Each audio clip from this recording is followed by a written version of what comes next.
राधा माधव कुंज बिहारी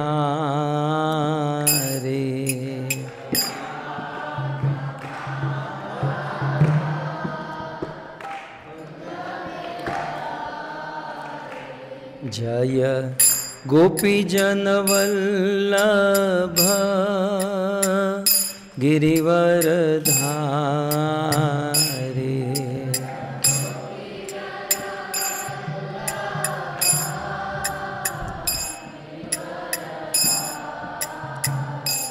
जय यशोदानंदन ब्रज जन रंजना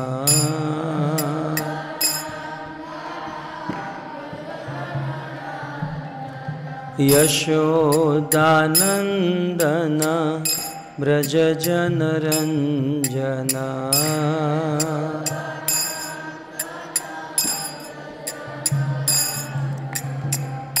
यमुना तीर वनचारी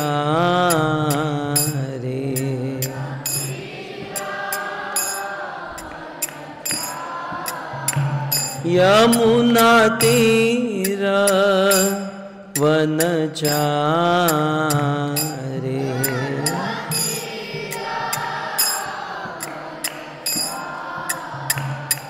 जय राधा माधव कुंज बिहारी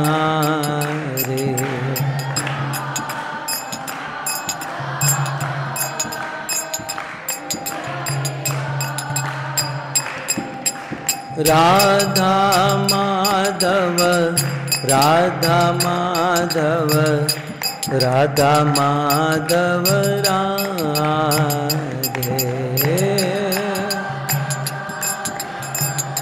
राधा माधव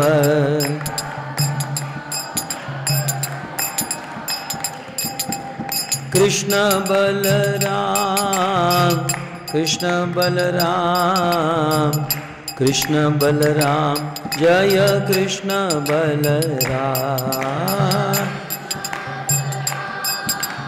कृष्ण बलराम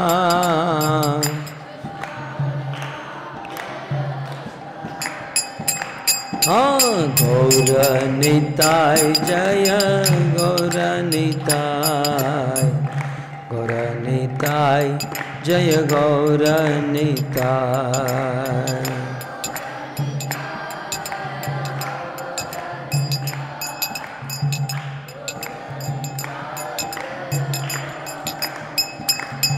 जय जय प्रभुपाद प्रभुपाद प्रभुपाद प्रभुपाद जय जय प्रभु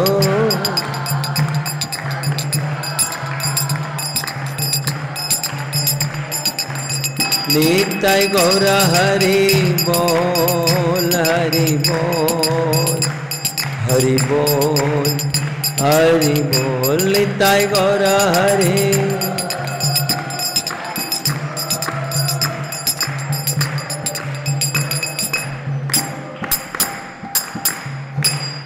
युग धर्म हरिनाम संकीर्तन के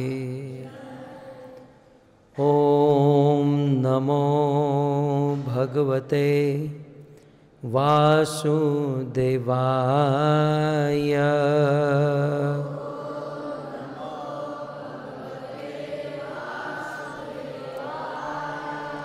ओम नमो भगवते वासुदेवाय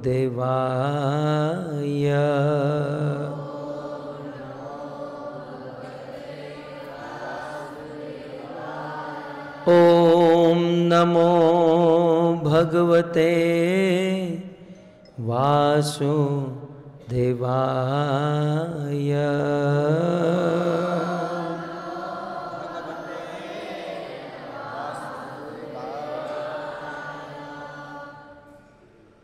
नमो विष्णुपादाय बोलिए कृष्ण प्रेष्ठाय श्रीमते भक्ति स्वामी इति ना नमस्ते सारस्वते गौरवाणी निर्विशेष शून्यवादी पाश्चात्य देशता जगद्गुरु शिल प्रभुपाद के। हरे कृष्णा हरे कृष्णा। आप सब ठीक हैं? बहुत हरि बोल जय। सो मुझे प्रभु जी ने एक विषय दिया है, ध्रुव महाराज से और प्रहलाद महाराज से कैसे प्रेरणा ले सकते हैं। सो ध्रुव की स्टोरी आप सब जानते हैं? सब लोग जानते हैं? प्रहलाद महाराज की स्टोरी जानते हैं? ओके, सब लोग जानते हैं, हाथ ऊपर कीजिए। Very good. तो अब मैं कथा नहीं सुनाऊंगा, आपको प्रश्न पूछूंगा, ठीक है? जो आंसर देना चाहेगा ना, आंसर मत दीजिए, केवल हाथ ऊपर कीजिए। ध्रुव महाराज के पिता का नाम क्या था? केवल हाथ ऊपर कीजिए। ओके, आप खड़े हो जाइए।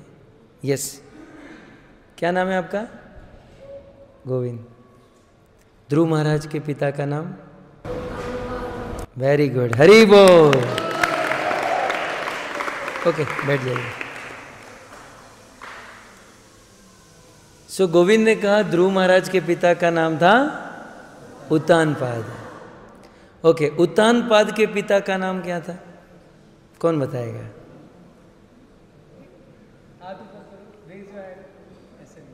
यदि कोई जानता है तो हाथ ऊपर कीजिए। उत्तानपाद के पिता का नाम? गोविंद, आप ही जानते हैं? आप तो सब जानते ही हैं।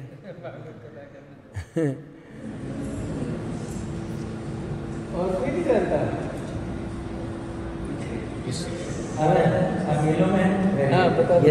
स्वयंभू मनु। Very good. ध्रुव महाराज के पिता का नाम था उत्तानपाद और उत्तानपाद के पिता का नाम था मनु महाराज। मनु महाराज की। ध्रुव महाराज की माता का नाम क्या था? कितने लोग जानते हैं? Yes, very good. क्या नाम है आपका? हाँ? जयवीर। सो जयवीर ने कहा ध्रुव महाराज की माता का नाम था सुनीति।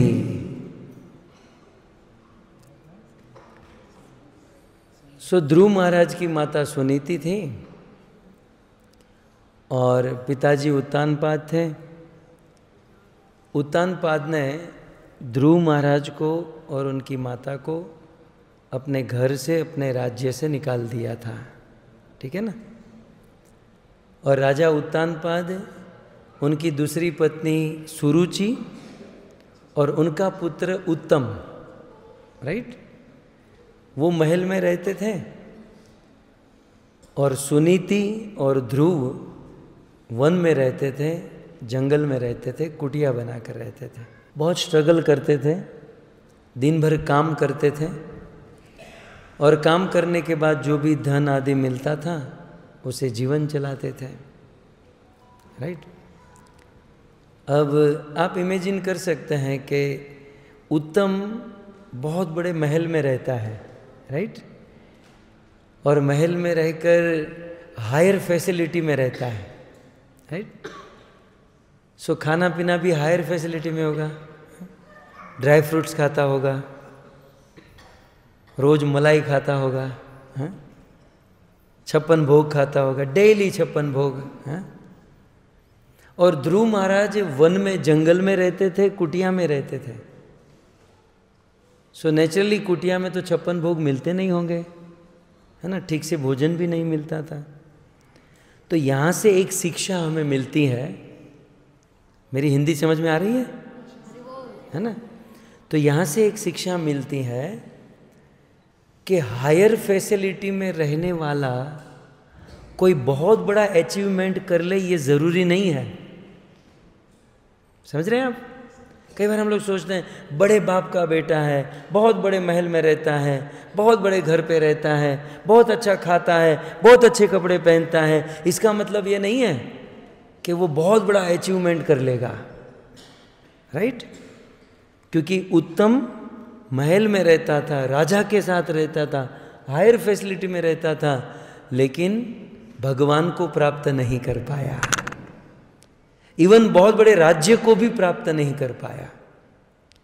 लेकिन ध्रुव महाराज जंगल में रहते थे, वन में रहते थे, स्ट्रगल करते थे, ठीक से भोजन भी नहीं मिलता था, लेकिन फिर भी 36,000 वर्ष का राज्य मिल गया, साक्षात भगवान की प्राप्ति हो गई। और यहाँ तो सबको मरना पड़ता है ना, लेकिन ध्रुव महाराज मरने से भी मुक्त हो गए, वो अमर बन गए और भगवान के धाम वैकुंठ ध्रुव लोक को प्राप्त, उन्हें ध्रुव तारा प्राप्त हो गया। सो शिक्षा क्या है, मॉरल क्या है? ऊंचे महल में, ऊंचे घर में या हायर फैसिलिटी में रहने से अचीवमेंट नहीं मिलता, राइट? ध्रुव महाराज स्ट्रगल करते थे, झोंपड़ी में रहते थे, वन में रहते थे, लेकिन जो चीज़ महल में रहकर उत्तम को नहीं मिली, वो चीज़ वन में रहकर ध्रुव महाराज को मिल गई। ओके ओके, सो इसका कारण क्या है? इसके पीछे कारण क्या है? इसके पीछे सबसे पहला कारण है ध्रुव महाराज की माता। ध्रुव महाराज की माता ने उनका पथ प्रदर्शन किया था। जब ध्रुव बहुत दुखी था, जब ध्रुव बहुत रो रहा था कि मुझे मेरे पिताजी की गोद में बैठना है, मुझे राज सिंहासन पर बैठना है, जैसे हम बच्चों के मन में भी कुछ डिज़ायर होती है ना, कुछ इच्छा होती है ना, हमको ये मिल जाए, ये मिल जाए। सो ध्रुव महाराज को इच्छा थी कि मैं राज सिंहासन पर बैठूं, लेकिन उनकी सौतेली माँ ने उसे बैठने नहीं दिया और मन में कामना थी, वे रो रहे थे। तब ध्रुव महाराज की माता सुनीति ने उसे कहा कि बेटा, तुम्हारे मन में जो इच्छा है वो सारी इच्छा पूरी हो सकती है, तुम्हें एक काम करना होगा, भगवान श्री कृष्ण की भक्ति करनी होगी। क्या करना होगा? कृष्ण की भक्ति करनी होगी। यदि तुम कृष्ण की भक्ति करोगे तो तुम्हारे मन में जो भी इच्छा है, जो भी कामना है, वो सारी कामना पूर्ण हो जाएगी। ठीक है? यदि ध्रुव की माता सुनीति ने ये नहीं कहा होता तो क्या ध्रुव महाराज को भगवान मिलते? नहीं मिलते। सो ध्रुव महाराज के जीवन में सबसे बड़ा पार्ट है ध्रुव महाराज की माता का, राइट? ओके, चलो ठीक है। ध्रुव महाराज की माता ने उनको समझा दिया कि भगवान यदि चाहेंगे तो तुम्हें सब कुछ देंगे, लेकिन उससे भी सारी बात नहीं बनती जब तक ध्रुव महाराज को रास्ते में नारद मुनि नहीं मिलते।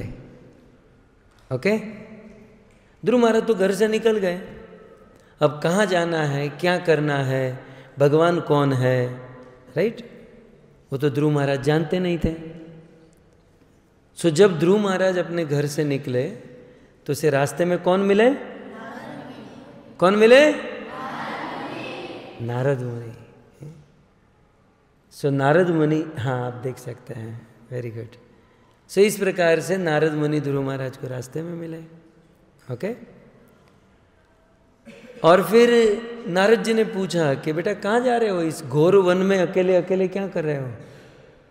ध्रुव ने कहा मुझे भगवान से मिलना है। अरे बच्चे, तुम्हारी तो खेलने कूदने की उम्र है, तुम भगवान से मिलके क्या करोगे? बोले नहीं, मेरे मन में डिजायर है, मेरे मन में इच्छा है, मुझे मेरे पिता के सिंहासन पर बैठना है और मुझे किसी ने बैठने नहीं दिया। नारद जी ने कहा तो तुम कैसे बैठोगे? बोले मेरी माँ ने कहा है यदि भगवान मिल जाएंगे तो तुम्हें कुछ भी दे सकते हैं, तो मैं भगवान से मांग लूँगा। नारद जी कहते तुम भगवान को जानते हो? बोले मैं तो नहीं जानता। भगवान कहाँ रहते हैं जानते हैं? वो बोले वो भी नहीं जानता। भगवान को कैसे पुकारते हैं वो जानते हैं? बोले वो भी नहीं जानता। भगवान कैसे दिखते हैं वो जानते हैं? बोले वो भी नहीं जानता।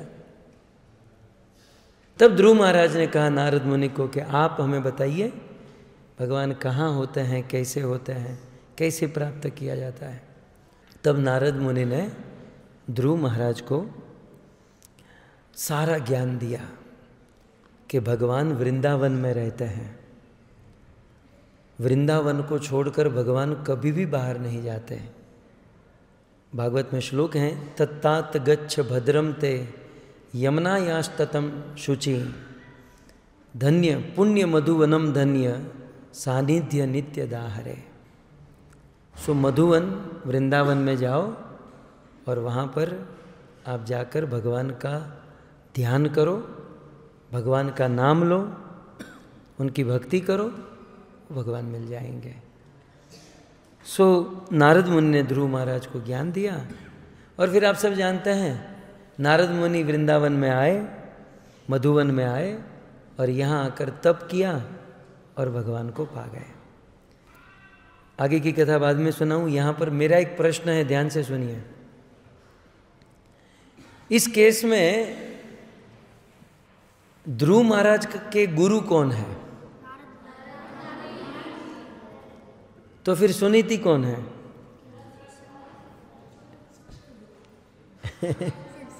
शिक्षा गुरु। सो इस केस में ध्यान से सुनिएगा, इस केस में सुनीति का भी उतना ही रोल है, इतना ही हाथ है, और नारद मुनि का भी उतना ही हाथ है। राइट? ध्रुव महाराज को भगवान मिले तो 3 पॉइंट मेन है। एक सुनीति, एक नारद मुनि और एक ध्रुव महाराज की अपनी तपस्या, अपनी भक्ति। राइट? अब सुनीति ने तो कह दिया कि ध्रुव तुम जाओ, लेकिन नारद मुनि से नहीं मिले होते तो क्या भगवान मिलते? ओके, नारद मुनि ने बता दिया कि भगवान यहाँ मिलते हैं, ऐसा करना हो, ऐसे करना पड़ेगा, इतना कहकर नारद मुनि चले गए। लेकिन ध्रुव महाराज ने वो नहीं किया होता तो भगवान मिलते? तो 3 चीज है, एक सुनीति, दूसरे नारद मुनि और तीसरे ध्रुव महाराज की स्वयं अपनी तपस्या। सो बच्चों, आप सब लोग यहाँ पर आए हो ना, तो इसे यदि हम हमारी लाइफ से कनेक्ट करें तो जो कार्य सुनीति ने किया ना, वो कार्य आपके पेरेंट्स ने किया है, आप सबके पेरेंट्स ने किया है। हाँ? क्या किया सुनीति ने? ध्रुव का पथ प्रदर्शन किया। सुनीति तो उतना जानती नहीं थी, जैसे हमारे पेरेंट्स भी श्लोक नहीं जानते, भागवत नहीं जानते, उतना नहीं जानते, लेकिन इतना तो जानते हैं कि कौन सा मार्ग सही है, कौन सा मार्ग गलत है। राइट? तो सुनीति ने ध्रुव महाराज का मार्गदर्शन किया। ओके? सो ठीक उसी प्रकार आप सबके पेरेंट्स ने, आप सबके माता पिता ने आपका मार्गदर्शन किया और मार्गदर्शन करके यहाँ पर गुरुकुल में भेजा। तो जीवन में सदैव रोज सुबह उठकर अपने माता पिता को याद करना चाहिए, उन्हें थैंक यू कहना चाहिए कि जैसे ध्रुव महाराज के लिए सुनीति ने मार्गदर्शन किया, पथ प्रदर्शन किया, वैसे आपने हमारा पथ प्रदर्शन करके हमें इस गुरुकुल में भेजा। राइट? इतने से ही काम नहीं होगा, फिर आगे दूसरा रोल किसका है? नारद मुनि का है। तो हमारी प्रैक्टिकल लाइफ में नारद मुनि कौन है? यस, यहाँ पर क्या कहते हैं टीचर को? प्रभु जी माता जी कहते हैं। सो हमारे गुरुकुल में जो हमें पढ़ाते हैं, जो हमें सिखाते हैं, जो हमें नॉलेज देते हैं, वो हमारे नारद मुनि हैं। ठीक है? सो सुनीति हमारे पेरेंट्स हैं।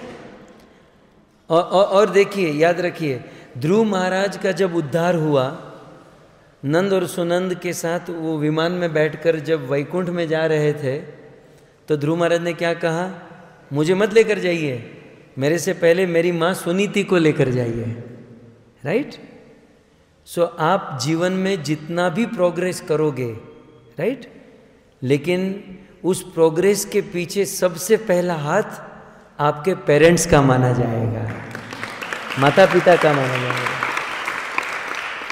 इसलिए जब भी जीवन में प्रोग्रेस करें तो उस प्रोग्रेस का श्रेय हमारे पेरेंट्स को देना चाहिए, क्योंकि उन्होंने हमारा मार्गदर्शन किया तब जाकर हम यहाँ पर पहुँचे हैं, राइट।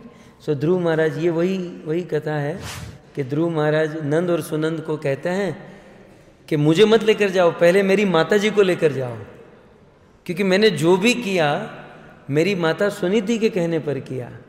तब नंद और सुनंद कहते हैं कि आप यदि भगवान की भक्ति करते हैं तो आपकी माता जी बाय डिफ़ॉल्ट भगवान के धाम को प्राप्त करेगी, बाय डिफ़ॉल्ट भगवान के धाम में जाएगी। सो आप लोग भी यदि यहाँ गुरुकुल में रहकर शिक्षा दीक्षा प्राप्त करते हैं और यदि भक्ति करते हैं तो हमारे पेरेंट्स बाय डिफ़ॉल्ट भगवान की प्राप्ति कर सकते हैं। सो ये एक पॉइंट है। दूसरा है नारद मुनि, राइट। चलो सुनीति ने तो पथ प्रदर्शन कर दिया, लेकिन नारद मुनि ने यदि शिक्षा दीक्षा नहीं दी होती तब भी ध्रुव महाराज को भगवान नहीं मिलते और ये अचीवमेंट प्राप्त नहीं होता, राइट। सो नारद मुनि की भी बड़ी कृपा और बड़ा रोल है। तो हमारे जीवन में जो हमें शिक्षा देते हैं, जो हमें पढ़ाते हैं, उनका बहुत बड़ा रोल होता है। कितना बड़ा रोल होता है कहूँ? भगवान से भी बड़ा रोल होता है। हमारे वहाँ कहते हैं गुरु और गोविंद दोनों खड़े हैं तो सबसे पहले प्रणाम किसको करूं? गुरु को। जैसे हम मंदिर में आते हैं सबसे पहले प्रणाम प्रभुपाद जी को करते हैं, फिर भगवान को करते हैं। क्यों? क्योंकि यदि प्रभुपाद जी न होते तो हम भगवान को जानते ही नहीं, है ना। भगवान तो हजारों वर्षों से हैं लेकिन हम लोग नहीं जानते थे। प्रभुपाद जी ने जब हमको सिखाया दिखाया तब जाकर हम भगवान को मानने लगे। ठीक उसी प्रकार गीता भागवत शास्त्र हम जानते नहीं हैं, लेकिन जिस गुरु ने हमें भागवत गीता भगवान के बारे में समझाया पढ़ाया, हमें सबसे पहले उनको प्रणाम करना चाहिए, उनका धन्यवाद करना चाहिए, उनके प्रति कृतज्ञ रहना चाहिए, है ना। और उन्हें उनके ऋण को कभी भी नहीं भूलना चाहिए।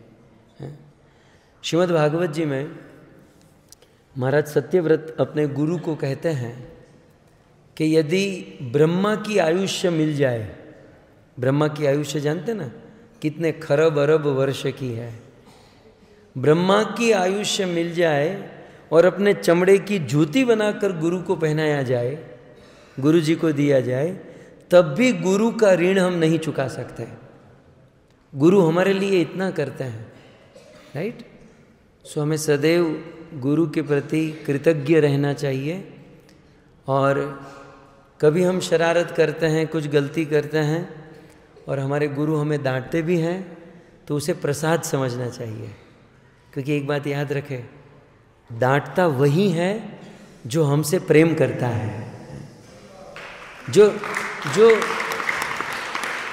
जो रास्ते पर चलने वाले लोग होते हैं उसको हम नहीं डांटते हैं। क्यों? क्योंकि उससे हमारा प्रेम नहीं है।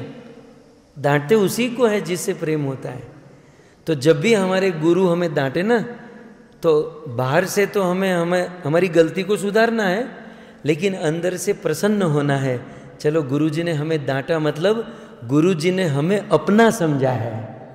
डांटा मतलब गुरु ने हमें अपना मान लिया है, अन्यथा कोई गुरु किसी को क्यों डांटेगा? ठीक है ना। सो नारद मुनि ने भी डांटा था, लेकिन गुरु की डांट जो होती है वो वरदान माना गया है, वो आशीर्वाद माना गया है। प्रभुपाद जी के बाजू में किसकी छवि है? परम पूज्य गोपाल कृष्ण गोस्वामी महाराज की।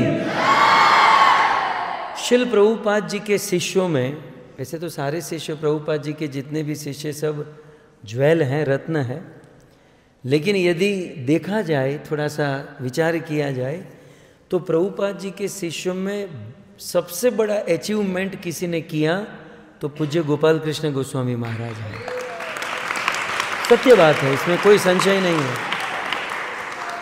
चाहे बुक डिस्ट्रीब्यूशन करना हो, हमारे धर्म का आधार जो है ना, आधार स्तंभ, वो ग्रंथ है। तो सबसे ज़्यादा बुक डिस्ट्रीब्यूशन गोपाल कृष्ण गोस्वामी महाराज, सबसे ज़्यादा मंदिरों का निर्माण गोपाल कृष्ण गोस्वामी महाराज, सबसे ज़्यादा जर्नी करते हुए सबसे अधिक देशों में प्रचार करना गोपाल कृष्ण गोस्वामी महाराज। एक बार पर्सनली गोपाल कृष्ण महाराज को पूछा गया, महाराज जी प्रभुपाद जी के बाद प्रभुपाद की छवि हमें आप में दिखाई दे रही है और आप इतना अचीवमेंट आप प्राप्त किए, तो आपकी सफलता का राज क्या है? महाराज जी की विनम्रता थी, लेकिन उन्होंने एक सीक्रेट बताया जो आपको काम में आएगा। पूज्य गोपाल कृष्ण महाराज को पूछा गया कि आपकी सफलता का राज क्या है? तो गोपाल कृष्ण महाराज ने उत्तर दिया कि मेरे जितने भी गुरु भाई हैं उसमें सबसे ज्यादा प्रभुपाद जी ने डांटा हो तो मुझे डांटा है। हम सारे गुरु भाइयों में सबसे ज्यादा डांट खाई है तो मैंने खाई है। सो वो प्रभुपाद की डांट नहीं, वो प्रभुपाद का वरदान था, वो कृपा थी। कोई गुरु हमें सिखाते हैं तो, राइट।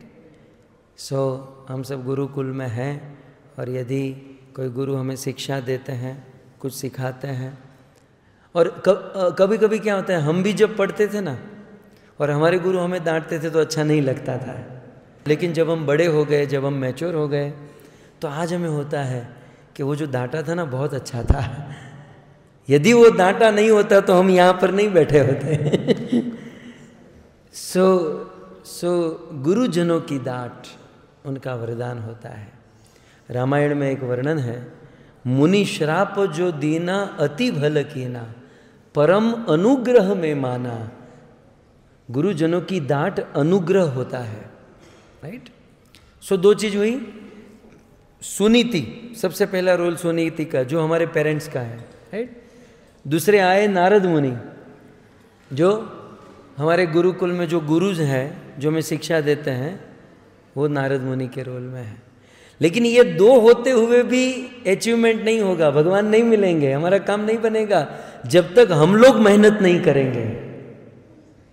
हमारे पेरेंट्स ने भी मेहनत कर दी, हमारे गुरु ने भी मेहनत कर दी, तब भी सब कुछ ठीक नहीं हो पाएगा जब तक हम लोग मेहनत नहीं करेंगे, राइट। सो हमें स्वयं भी मेहनत करनी चाहिए, हमें स्वयं तपस्या करनी चाहिए, मेहनत करनी चाहिए। जो भी हमारी शिक्षा है उसे ज़्यादा से ज़्यादा गंभीरता से फॉलो करने का प्रयास करना चाहिए, ठीक है। अब ध्रुव महाराज जब यहाँ पर आए वृंदावन में, तो पहले महीने 3-3 दिन में एक बार बेर खाते। बेर जानते हैं आप लोग, जानते हैं ना?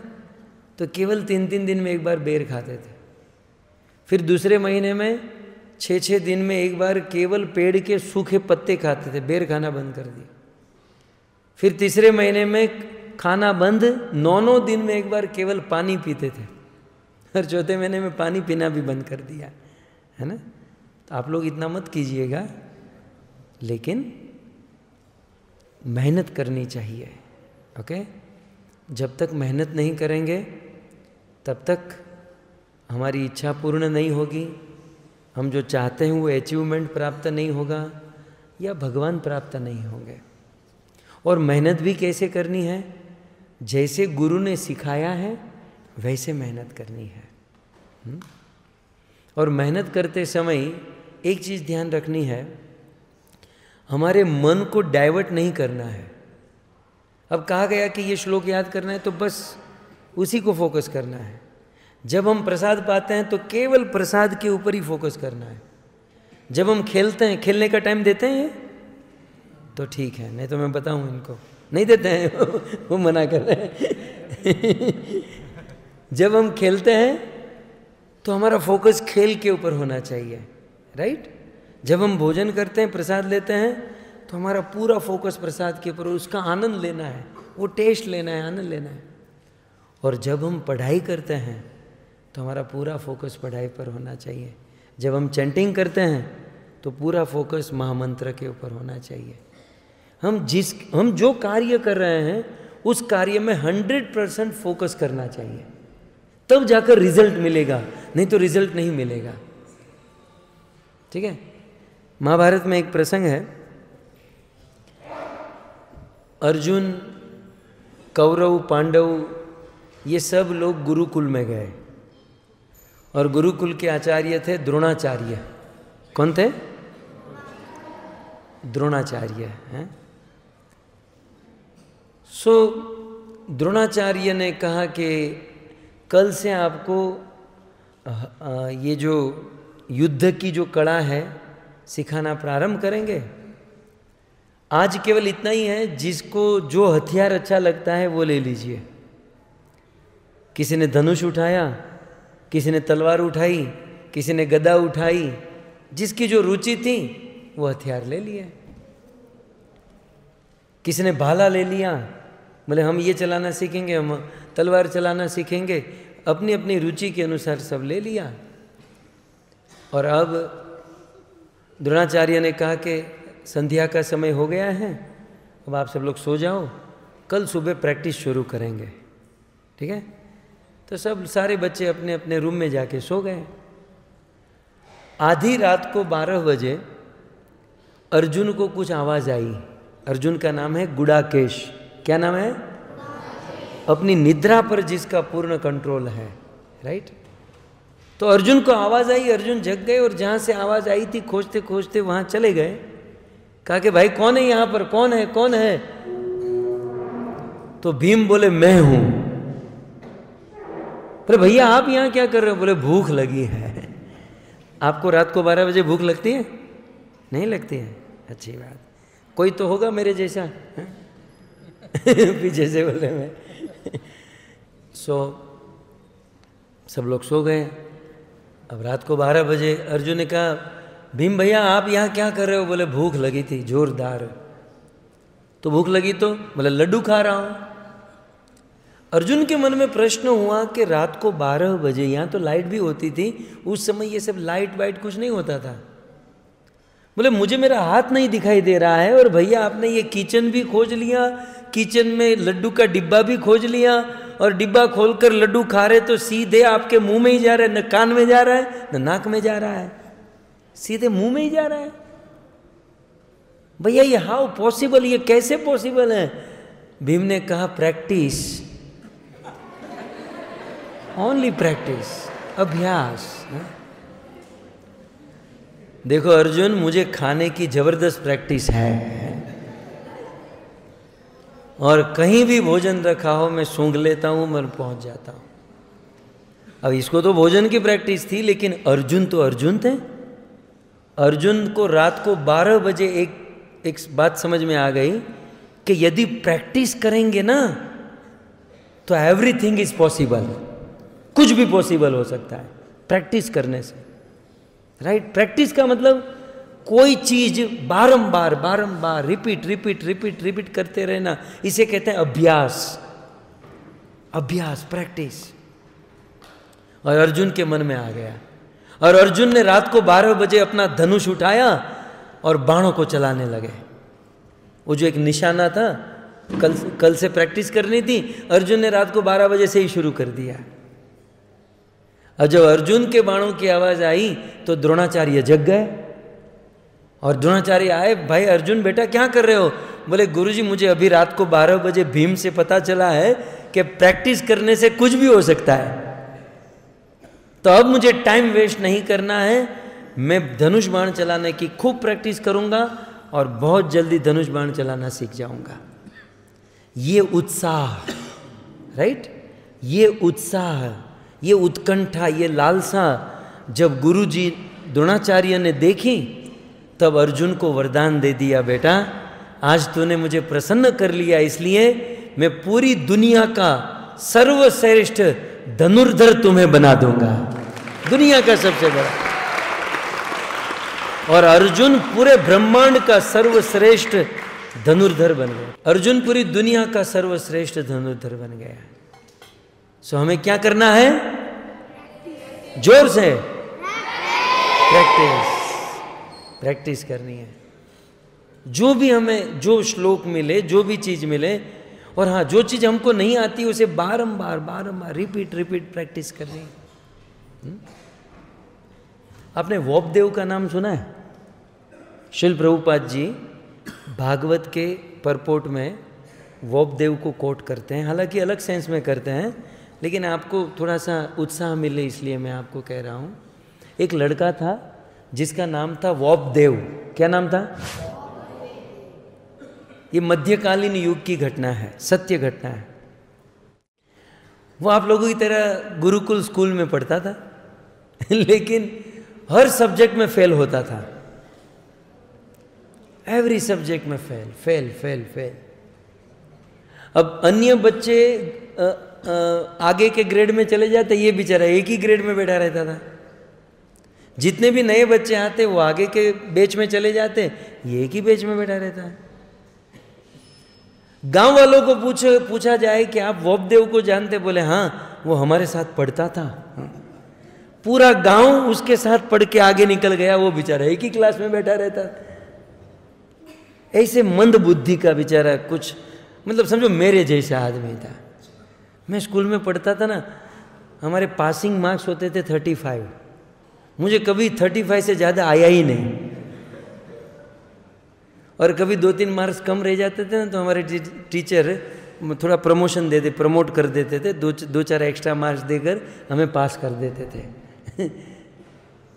सो वॉबदेव की हालत कुछ ऐसी थी, पढ़ने में कमज़ोर। एक दिन पूरे स्कूल वाले, टीचर, प्रिंसिपल, ट्रस्टी सब लोग मिले और मीटिंग की। बोले ये लड़का यदि हमारी स्कूल में रहेगा तो हमारी स्कूल का नाम बिगड़ेगा, लोग एडमिशन नहीं लेंगे, क्योंकि ऐसे ही बच्चे रहते हैं यहाँ पर, ये पास ही नहीं होते, आगे ही नहीं बढ़ते। बोले क्या करें? उसे लिविंग सर्टिफिकेट दे दिया। वॉबदेव को ऑफिस में बुलाया, बोले यह है सर्टिफिकेट, यहाँ से निकलो, कल से तुम्हें स्कूल में नहीं आना। वॉबदेव परेशान हो गया, बोले ये सर्टिफिकेट लेकर क्या मैं मेरे पेरेंट्स को, मेरे माता पिता को बताऊं? मेरे माता पिता क्या कहेंगे? बेचारा टेंशन में आ गया सो टेंशन में आकर वो लड़का वॉबदेव घर पर नहीं गया, अपने गांव पर एकांत स्थान था, एक पेड़ के नीचे बैठा था और सामने एक कुआं था। कुआं जानते ना? वेल, कुआं। सो एक कुआं था। पहले के ज़माने में, आजकल आप कुआं देखोगे ना तो कुएं की गोल बाउंड्री होती है और फिर उसमें बाल्टी होती है और रस्सी होती है, डालने के लिए एक चक्कर होता है, चक्कर से वो रस्सी नीचे जाती है, राइट? पहले के ज़माने में ऐसा नहीं होता था। वो बाउंड्री होती थी और बाउंड्री के ऊपर पत्थर होते थे और पत्थर से घिसकर रस्सी नीचे जाती थी और पानी भरकर जो बाल्टी पत्थर से घिसकर वो रस्सी ऊपर आती थी। वॉबदेव पेड़ के नीचे बैठा था जैसे वो न्यूटन एक बार क्या हुआ, किसी को बताना मत। स्कूल में टीचर ने कहा सीखो सीखो, न्यूटन से कुछ सीखो, ग्रेविटी फोर्स उन्होंने रिसर्च किया, सीखो न्यूटन से, कुछ पढ़ने में सिंसियर हो जाओ। तो एक लड़के ने कहा न्यूटन क्लास छोड़कर गया था तब जाकर ग्रेविटी फोर्स खोजा, आप क्लास से हमको छोड़ते ही नहीं हो न्यूटन क्लास छोड़कर कहीं बाहर भटकने चला गया तब जाकर ग्रेविटी फोर्स मिला। जानते हो ना, वो एप्पल नीचे गिरा और आप तो क्लास में ही हमको मार दोगे, हमें भी ग्रेविटी फोर्स खोजना है, लेकिन बाहर जाने दोगे तो ना सो ये वॉबदेव जो है ना, पेड़ के नीचे बैठा था और उसकी नज़र गई कुएं के ऊपर, और वो स्त्रियाँ आती हैं, वो रस्सी से वो बाल्टी कुएं में डालती है, बाहर निकालती है, डालती बाहर निकालती है। अब क्या हुआ, वो रस्सी पत्थर के साथ बार बार घिसती हैं, तो रस्सी पत्थर के साथ घिसने के कारण पत्थर टूट गया, धीरे धीरे पत्थर में लीक बन गई। अब रस्सी से पत्थर टूटता नहीं है, लेकिन बार बार रस्सी को पत्थर के ऊपर घिसो तो पत्थर के बीच में, क्या कहेंगे हिंदी में, दरार, पत्थर के बीच में दरार पड़ गई और टूट गया। अब वो बच्चा वॉबदेव सोचता है कि यार पत्थर से, रस्सी से पत्थर टूट सकता है, यदि बार बार घिसा जाए तो रस्सी से पत्थर टूट सकता है, तो मेरा दिमाग पत्थर जैसा तो नहीं है, उससे तो थोड़ा ढीला है? उससे तो थोड़ा सा कोमल है, पत्थर जितना तो स्ट्रांग नहीं है। जब रस्सी को बार बार घिसने पर पत्थर टूट सकता है, तो मैं कोई चीज, कोई श्लोक या कोई चीज बार बार करूंगा तो मुझे याद क्यों नहीं रहेगी? अवश्य याद रहेगी। लेकिन अब तो इसको स्कूल से निकाल दिया था, अब क्या करता? किसी गुरुजी के पास गया तो उसे भगवत गीता मिल गई। स्कूल में तो जाना नहीं था, अब वो भगवत गीता लेकर उस गीता के श्लोकों को बार बार पढ़ने लगा और कुछ ही समय में गीता के 700 श्लोक याद कर लिए, बाय हार्ट कर लिए। आप लोग आश्चर्य मत करो, अभी बाकी है। गीता तो याद कर ली, अब लिया भागवतम 18,000 श्लोक और उसको बार बार रिपीट करते गए, पूरा भागवत बाय हार्ट कर लिया, पूरा भागवत बाय हार्ट। कोई कहता था 5वां स्कंद 2रा अध्याय 6ठा श्लोक, ये बोल देता था। कोई श्लोक बोलता था, ये नंबर बोल देता था। ये सत्य घटना है, पूरा याद कर लिया। और आगे चमत्कार सुनो, हमारे देश में मुगल मुस्लिम सेना आई, उन्होंने हमारे वेद को जलाया, 96% वेद जल गए, उनमें ये गीता और भागवत भी जल गया। तब इस देश में बहुत बड़ा प्रश्न हुआ कि अरे बाप रे, वो गीता और भागवत के श्लोक हमारे पास अब कैसे मिले, कहाँ से लाए? तो किसी ने कहा एक लड़का है वोपदेव, वो गीता भागवत उसको बाय हार्ट है। वोपदेव को बुलाया, सारे न्यूज़, सब लोग, सब अखबार, सब लोग जमा हुए और सब लोग, वोपदेव बोलता गया, सब लिखते गए। ये तो आंधी के समान धर्मक्षेत्र कुरुक्षेत्र संवेदना करके बोलता गया और पूरे 700 श्लोक गीता के लिख लिए और 18,000 श्लोक भागवत के लिख लिए। सारी दुनिया के प्रेस रिपोर्टर, पूरी दुनिया के नेता फेता सब आए इसका इंटरव्यू लेने के लिए और सबसे पहला प्रश्न पूछा, वाह बेटा वाह, इतना कमाल किया, तुम किस स्कूल से पढ़े हो ये हम जानना चाहते हैं। इतने ज्ञानी, इतने विद्वान, सबसे पहला प्रश्न हमारा ये, आपका स्कूल कौन सा है? किस स्कूल से आप पढ़े हो, पहले तो हमको ये जानना है। तब वोपदेव कहते हैं, भाई जिस स्कूल में मैं पढ़ा वो तो सर्टिफिकेट मेरे पास है, वहाँ से तो मुझे निकाल ही दिया था। ये जो कुछ भी है इसके पीछे एक ही चीज है और वो है अभ्यास। क्या है? अभ्यास। सो कमजोर कोई नहीं होता, कमजोर हमारा अभ्यास होता है। समझ रहे हैं? कमजोर कोई नहीं होता, कमजोर हमारा अभ्यास होता है। हम जितना ज़्यादा अभ्यास करेंगे उतना हमें बाय हार्ट होगा। और ये उम्र है बाय हार्ट करने की। मिनिमम इस उम्र में एक दिन में 10 श्लोक तो बाय हार्ट हो ही जाने चाहिए। 10 श्लोक एक दिन में, 10 न हो सके तो 5 तो कम से कम, और 5 न हो सके तो 1 श्लोक याद किए बिना न खाना है, पीना है, न सोना है। ये नियम होना चाहिए। हम जब छोटे थे तो हमने ये नियम लिया था और इस प्रकार से हमने हजारों श्लोक याद करने का प्रयास किया, क्योंकि जब हम बड़े हो जाएंगे ना तो ये सब कुछ याद नहीं होगा। अब हमको कोई कहे कि कोई श्लोक याद करो, दुनिया की मगजमारी से ही ये जो माथा होता है ना, इसमें बहुत सारी चीज़ फिर आ जाती हैं, मेमोरी भर जाती है ना। सो ये उम्र है अभ्यास करने की, खूब अभ्यास करना चाहिए, अभ्यास में आनंद लेना चाहिए। ठीक है? हमारे फ्रेंड्स के साथ कंपटीशन करें ना तो ये अभ्यास की ही कंपटीशन करनी चाहिए, अन्य कंपटीशन ना करके।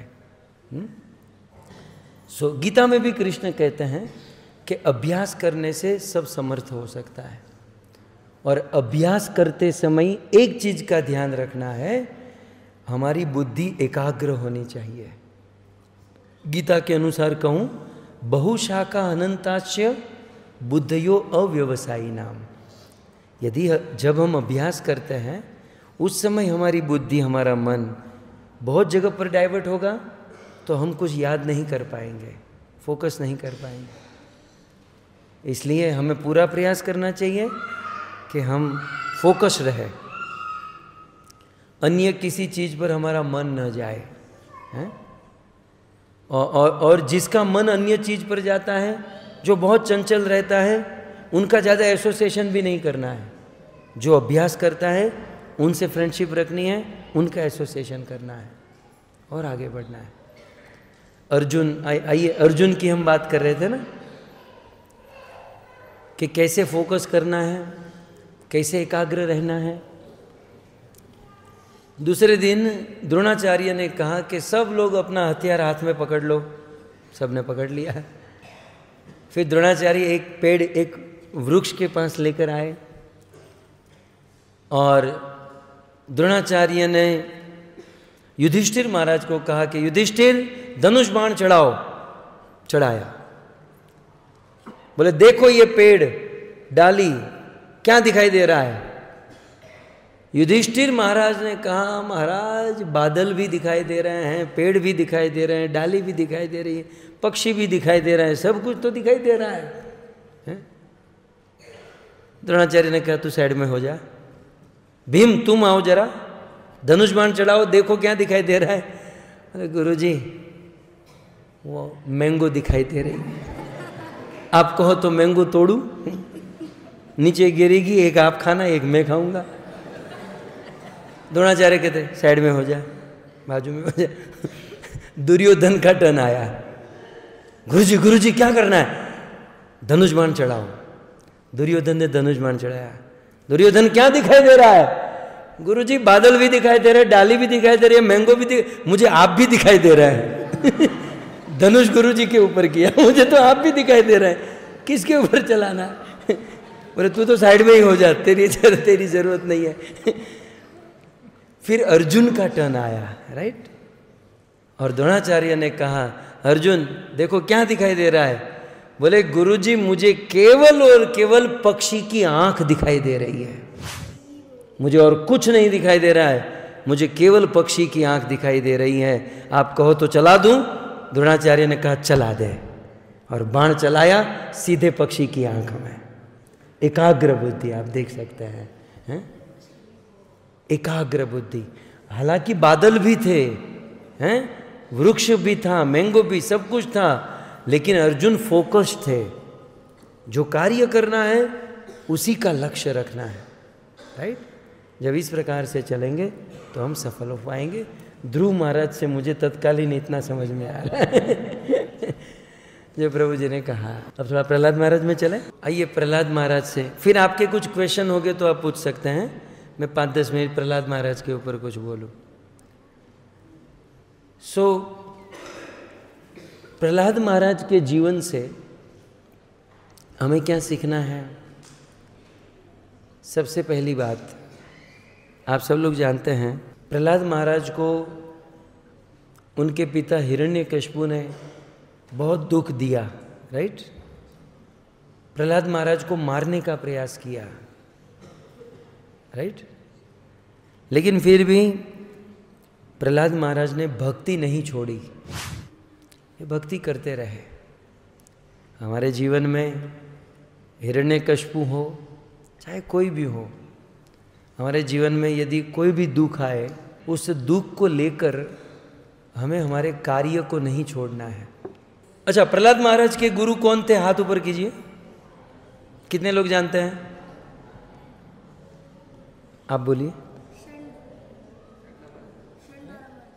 Very good. प्रहलाद महाराज के गुरु थे षंड और अमर्ग। अच्छा, षंड और अमर्ग के पिता का नाम क्या था? Very good. केवल हाथ ऊपर करना था, बोलना नहीं था, कोई प्रॉब्लम नहीं। प्रहलाद षंड और अमर्ग के पिताजी का नाम क्या था? शुक्राचार्य। शुक्राचार्य देवताओं के गुरु थे? नहीं, नहीं। किसके गुरु थे? अरे बाप रे, दानवों के गुरु थे। तो फिर भगवत गीता में कृष्ण ने कहा कविणाम उषणाम कवि, ज्ञानियों में मैं शुक्राचार्य हूं। और ज्ञानियों में शुक्राचार्य कृष्ण की विभूति हैं और ठहरे असुरों के गुरु। खैर, षंड और अमर्ग गुरु थे प्रहलाद महाराज, और पूरे गुरुकुल में कहा कि आज हमें थोड़ा घर में काम है, तो हम घर पर जा रहे हैं, आप सब बच्चों को फ्री पीरियड दे रहे हैं, फ्री टाइम दे रहे हैं। जिसको पढ़ना है पढ़े, लिखना है लिखे, कुछ बाय हार्ट करना है बाय हार्ट करे, जो भी प्रैक्टिस करना है, खेलना है जिसको खेलना है वो खेले, भोजन करना है भोजन करें, फ्री टाइम आपको दे रहे हैं। ऐसा कहकर षंड और अमर चले गए और सारे बच्चों को तो क्या था, सब खेलने लगे। जब सब बच्चे खेलने लगे तब प्रहलाद महाराज एक पेड़ के नीचे खड़े होकर अपने सारे मित्रों को बुलाते हैं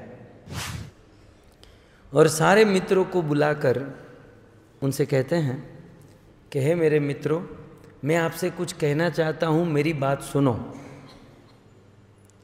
जब इतना प्रहलाद महाराज, अच्छा आप ऐसा कहोगे अपने फ्रेंड्स को कि आप सब यहाँ आओ, मैं कुछ कहना चाहता हूँ, आप सुनो, कोई सुनेगा? नहीं सुनता है ना। प्रहलाद महाराज ने जब कहा, हाँ देखो, प्रहलाद महाराज ने जब कहा तो सारे मित्रों ने सुना, और हम बोलते हैं तो कोई मित्र नहीं सुनता है। इसका कारण क्या है जानते हैं?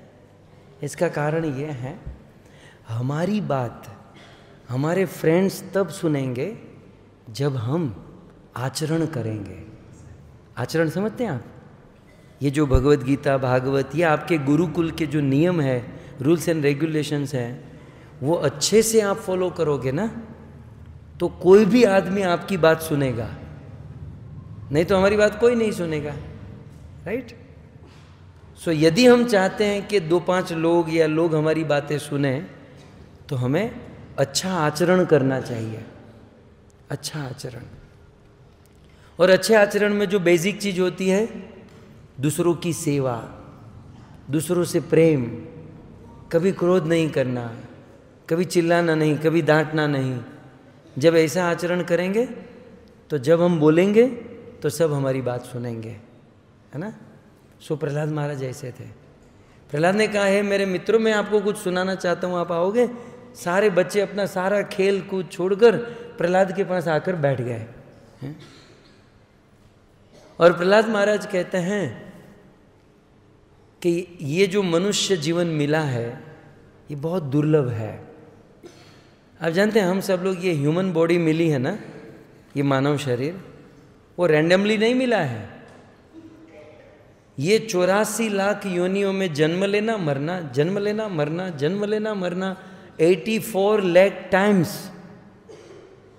हमारा जन्म होता है, मरते हैं, तब जाकर एक बार, और वो भी 100 साल के लिए मनुष्य बनते हैं।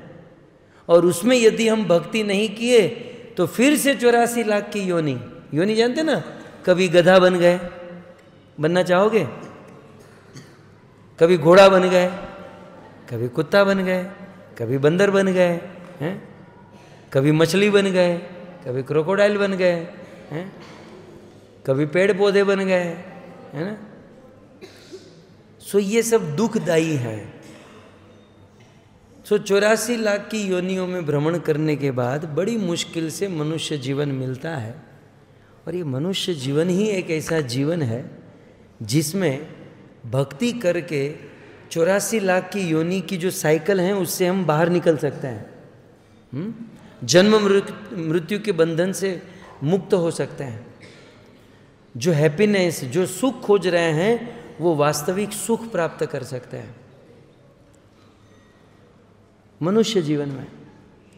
सो मनुष्य जीवन में हमें अपना समय व्यर्थ नहीं बिगाड़ना चाहिए। हमें ये खेलने कूदने में टाइम वेस्ट नहीं करना चाहिए। क्या करना चाहिए?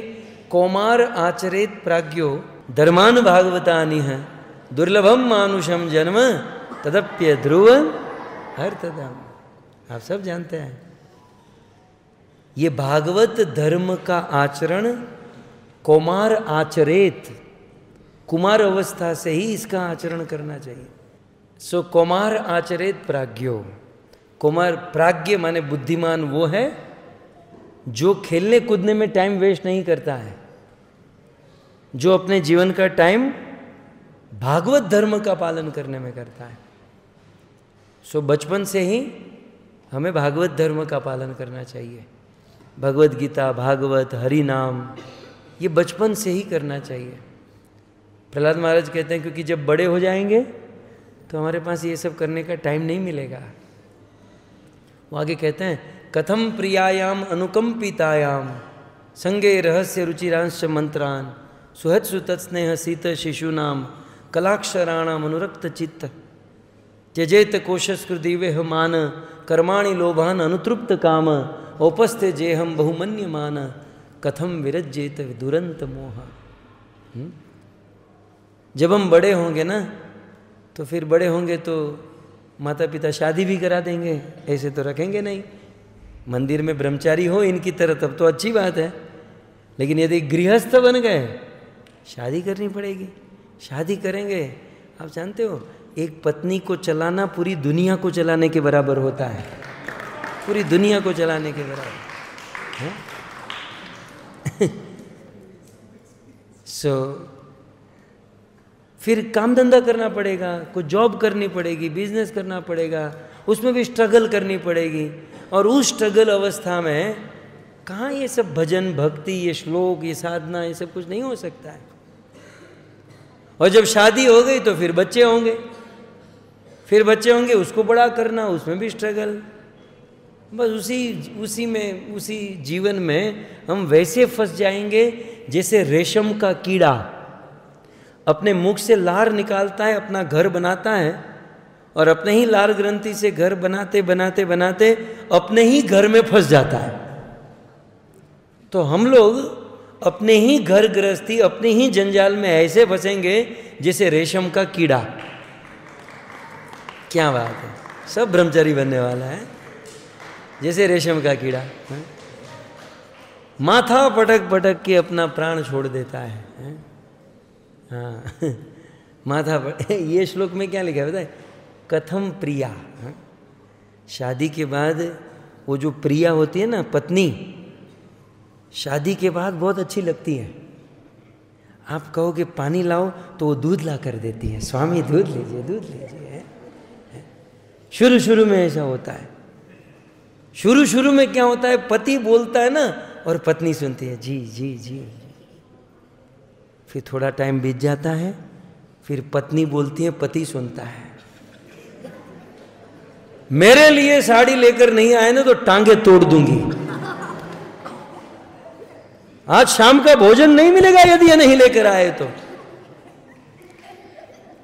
तो जब शादी होती है शुरू में कौन बोलता है, पति बोलता है और पत्नी सुनती है।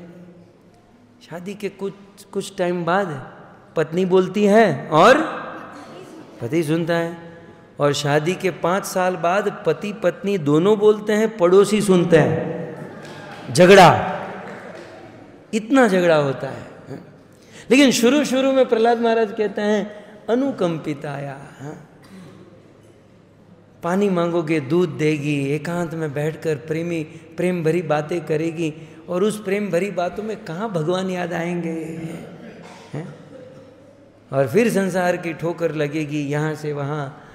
ये कोई स्कोप, जो स्कोप आज आप लोगों को है ना, वो बाद में नहीं मिलने वाला है, राइट। और फिर अपने ही घर गृहस्थी में रेशम के कीड़े की तरह ऐसा फंसेंगे और प्राण निकल जाएगा। तो ये जो अवस्था है, कौमार अवस्था, ये बाल्य अवस्था, इस अवस्था में ज़्यादा से ज़्यादा हमें भक्ति करनी चाहिए, साधना करनी चाहिए, श्लोकों को याद कर लेना चाहिए। प्रहलाद महाराज ने कहा कि बस यही करना है, जीवन भर करताली बजाना है, क्या बिजनेस नहीं करना है, बस यही भक्ति करते रहेंगे तो सुख कैसे मिलेगा? अच्छा पॉइंट है ना। बस यही भक्ति करते रहेंगे तो फिर एंजॉय कैसे करेंगे, संसार का सुख कैसे मिलेगा? प्रहलाद महाराज कहते हैं देखो ये सुख जो है ना, अपने भाग्य में, अपने कर्म में लिखा होगा तो नहीं मेहनत करने पर भी मिलेगा। ऐसा कैसे? तो प्रहलाद महाराज कहते हैं कि आपको दुख मिलता है तो क्या दुखी होने के लिए मेहनत करते हैं? हमको दुख मिलता है, मान लो आप लोग दुखी तो होते होंगे ना, जीवन में कभी कभी दुख मिलता है ना, तो दुखी होने के लिए कोई मेहनत करता है? तो बिना मेहनत के दुख मिलता है ना। क्या एक दिन सुबह नहा धोकर बाल बनाकर तेल वेल डाल के तिलक करके आज यार आज दुखी होने का मूड है, ऐसा कोई सोचता है? आज बस दुखी होना है?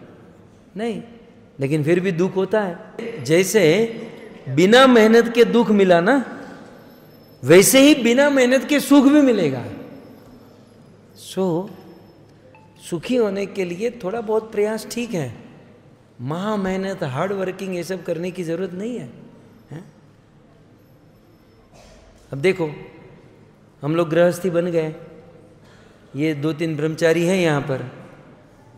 हम गृहस्थियों को दिन में 2 बार भोजन मिलता है, वो भी देवी जी का मूड अच्छा है तो गरम मिलेगा, नहीं तो बस रोटी सब्जी में बात खत्म, राइट। लेकिन जो भगवान के गोद में ब्रह्मचारी बैठे हैं, 56 भोग, रोज खीर, रोज पनीर की सब्जी, आनंद ही आनंद है यहाँ पर। अब बताओ हमने इतना काम धंधा मेहनत शादी ब्याह करके क्या कर लिया है? और इन्होंने कुछ नहीं किया फिर भी हमसे ज्यादा आनंद में है, राइट। तो भाग्य में जो लिखा होता है ना, वो उसके लिए महा मेहनत करने की जरूरत नहीं पड़ती है, वो कैसे भी मिल जाएगा।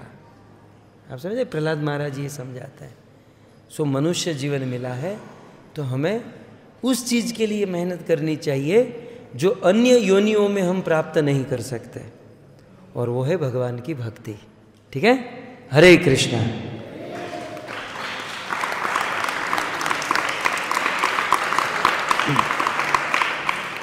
किसी का कोई प्रश्न है?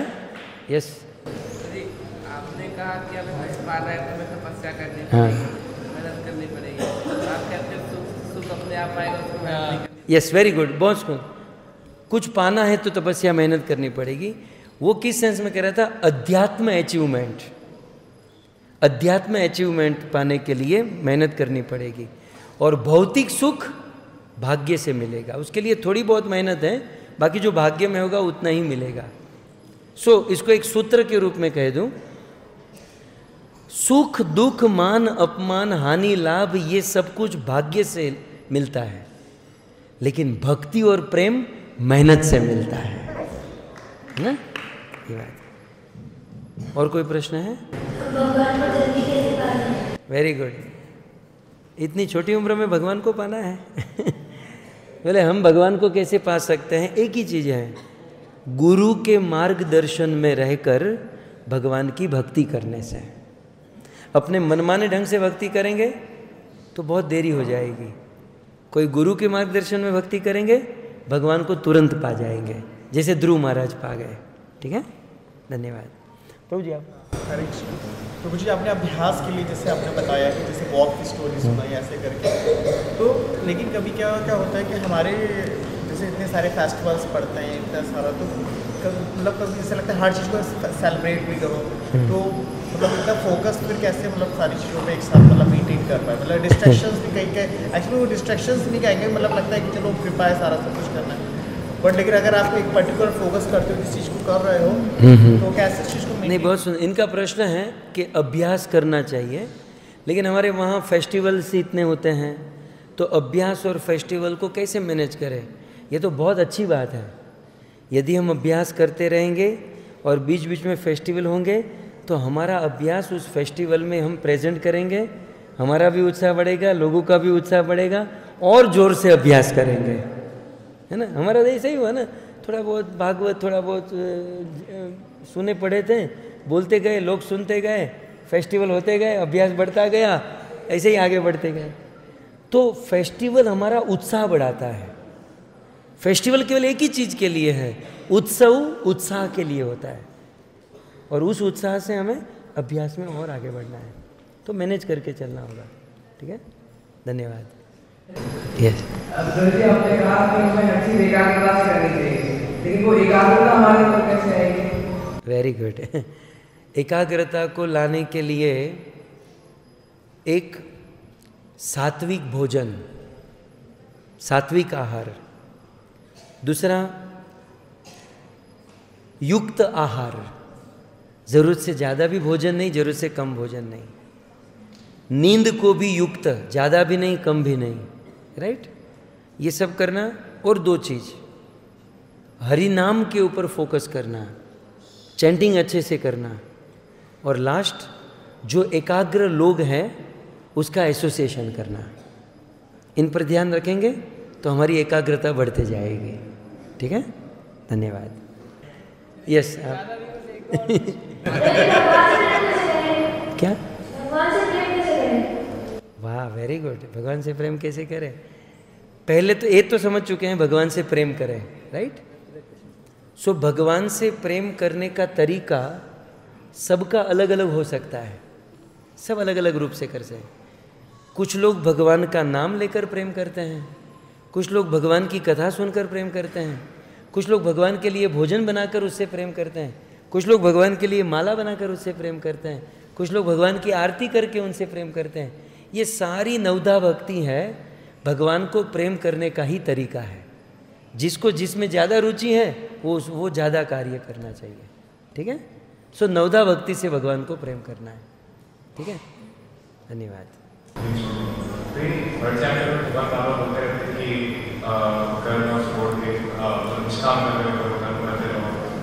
बट ऐसा नहीं तो कभी जब हो जाए तो उसके बाद तो एक बार कर्म छोड़ना पड़ेगा। फिर जैसे गोल्ड में पावर पूरा सरेंडर हो तो वैसा हमको एक बार कर्म छोड़ के आएगा। वेरी गुड, बहुत सुंदर।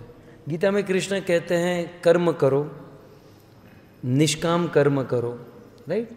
तो फिर गोवर्धन में जो बाबा जी सब लोग हैं, तो एक दिन हमें ये सब कुछ निष्काम भी ये सब कर्म छोड़कर भजन में नहीं लग जाना चाहिए।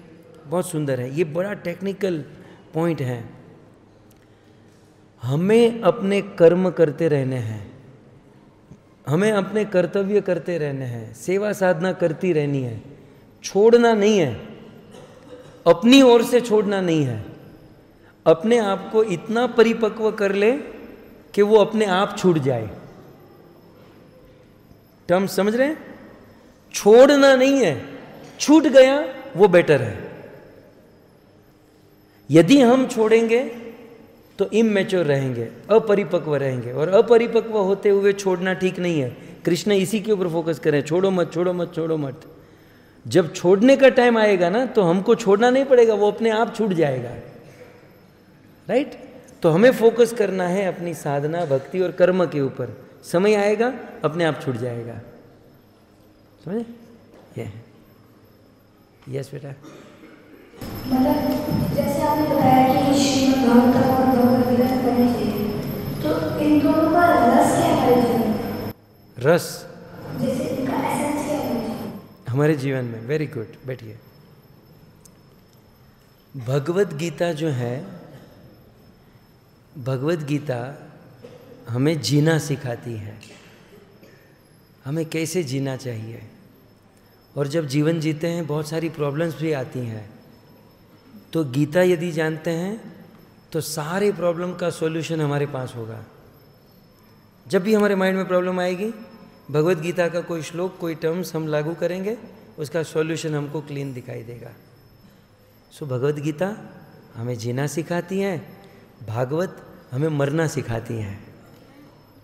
मरना माने अब हमें नरक में तो नहीं जाना है, राइट? वैकुंठ गोलोक वृंदावन में जाना है। तो गोलोक वृंदावन में जाने के लिए हमें क्या करना चाहिए? भागवत। भागवत में कृष्ण लीला, कृष्ण कथा सुनने से भगवान से प्रेम होता है। ठीक है, तो ये दोनों हमारे जीवन में ज़रूरत है। ठीक है, धन्यवाद।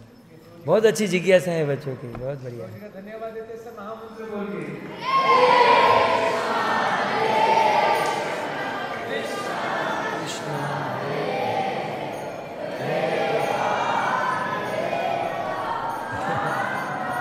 हरे हरे